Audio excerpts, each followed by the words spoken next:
Welcome to News Video Clip. If you were watching our podcast earlier this week, you know we reported on an ICE agent who killed an innocent man in Bedford, Maine. And there were a lot of people who commented on that story and they were really upset. They weren't upset about the ICE agent killing an innocent man, they were upset at us for accurately reporting that story and even posting a video of what happened. They were really upset.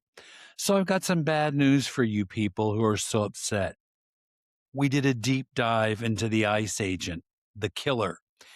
He has been identified by the Associated Press as David Bruletti, and the Associated Press interviewed his first ex-wife, Ashley, who says that David abused her and her child. So let's listen to this interview of the ex-wife of the ICE agent who killed an innocent man earlier this week. Back in November brought up that he had accepted a job with ICE. I thought of that it was just a delusional thing because I'm used to him talking crazy, so to speak. So I said, yeah, sure you are, buddy. You know, I didn't realize that he was actually working for ICE until yesterday. And I was completely shocked because I'm like, how do you keep getting into these jobs where you're around guns all the time? I asked him what was going on. He told me that I don't need to be answering questions for anybody, that all I needed to know was that it was a justified shooting and that he did do it. And he claimed that this man had tried to run him over. And I said, I don't see that in anything. And I've watched it from all angles. All I seen is how the car was going in circle after the fact. And then he's like, well, I need you to lie about my character because this is how, like, this is what it comes down to is my character. I don't want you talking about any of the abuse in our relationship. Like, this is literally about me, actually. I told him that I was not going to lie for him, that I've waited years to speak my truth. I've been silenced long enough, and now I need to come out with everything because a man lost his life. It was abuse, not only to me, but to our daughter. And even being divorced from him, I've dealt with harassing phone calls, threats of him wanting to kill me. I believe that this man was murdered. I believe that David's mental health played a part in what happened. I think what happened was he was standing there during that operation, had a PTSD moment, and hit fight or flight mode. And unfortunately, a man lost his life due to it. Okay, so there we go. David Bruschletti's first ex-wife describing, alleging the abuse that she suffered at his hands, but she's not the only one. The Associated Press also interviewed his second ex-wife, who accused David of stalking and harassing her, physically and verbally abusing their daughter. In fact, according to court records, she made multiple requests for temporary restraining orders. So this guy, according to his ex-wives, sounds like a total psychopath who should not be near any guns. He certainly should not be in ICE. But in a way, he does sound like a perfect employee for Donald Trump because Trump is such a scumbag. All right, speaking of scumbags, we're going to go to Texas. And this guy's name is Brandon Herrera, and he's running for Congress in Texas. So he posted this really lewd video attacking a woman and her child. Remember, he wants to be in Congress. Let's watch. Now directly to Shannon Watts. Hi, Shannon. Longtime viewer, first time caller. First off, I want to get it off my chest. I think moms demand action is fucking stupid. Being a mother doesn't make your opinion any more or less valid. Just because you let somebody cream pie you doesn't mean I have to give a shit about your political opinions. The fact that you kept your cum trophy doesn't make you any less wrong about the dumb shit. All right. So he just called a woman's child a cum trophy. That's disgusting. He also referred to her relations with her husband as being cream pied. That's a porn term. So it appears that Brandon Herrera is into two things, guns and porn. He obviously really despises women based on this video. It's just disgusting. What a scumbag. Probably the only thing he's qualified to do is work for ICE, right? All right, now we're going to go to Washington, D.C., and we're going to see the head of the Department of Homeland Security, Mark Wayne Mullen.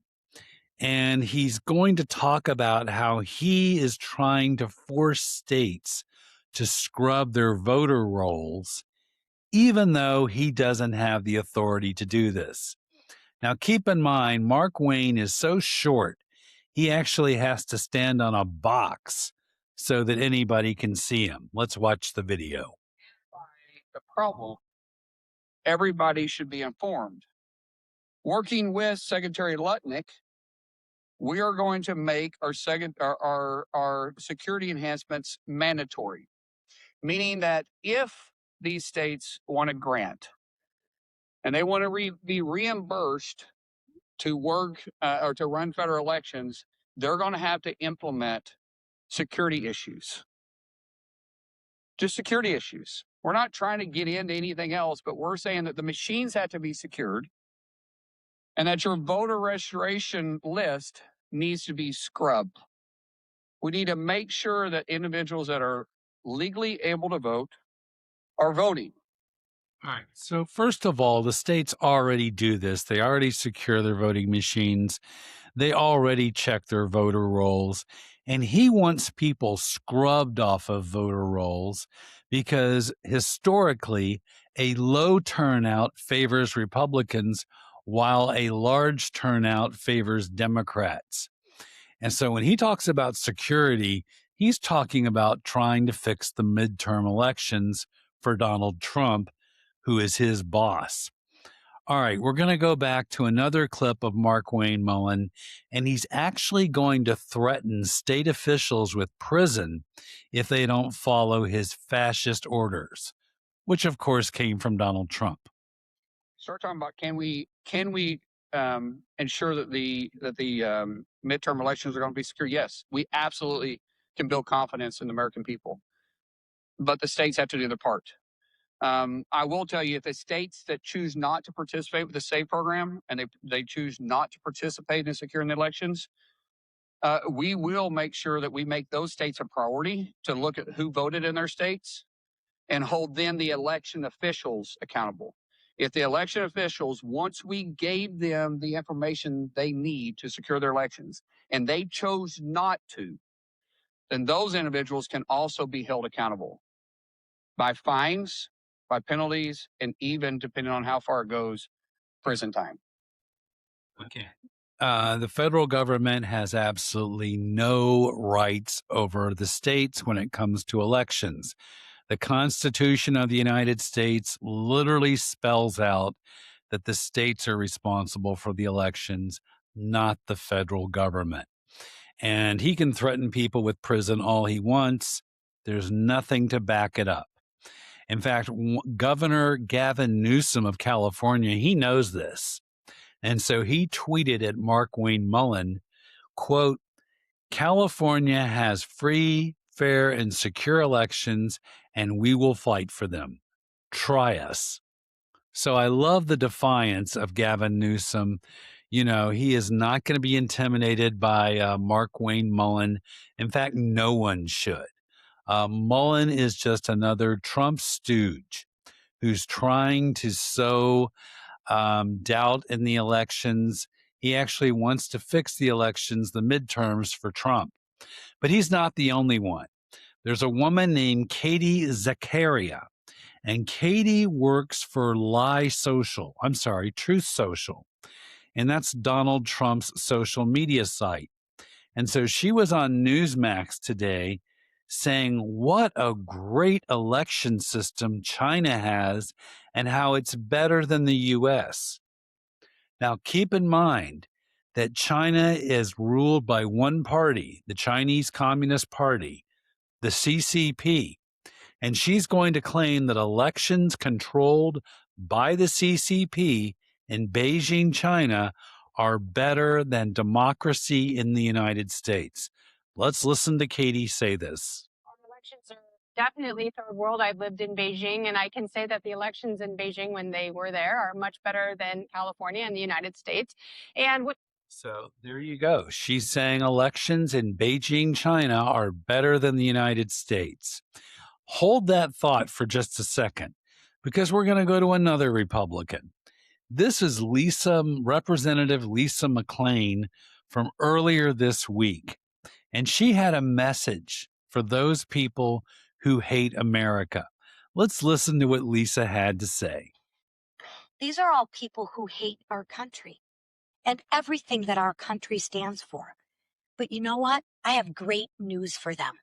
The beauty about living in America, the beauty about freedom is they are actually free to leave. So if you hate this country so much, there's flights leaving every day. Well, that's great news for Katie Zakaria. Katie can simply get on one of those flights and go back to Beijing because she likes China so much more than the US. Problem solved.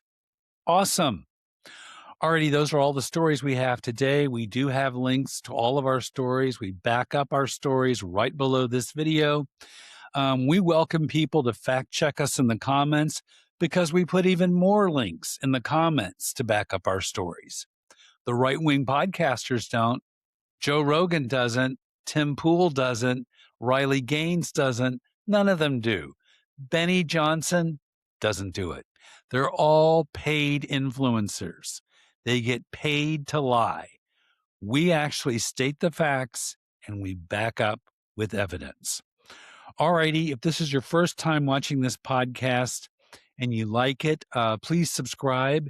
If you hate it, please subscribe. If you hate my guts, please subscribe.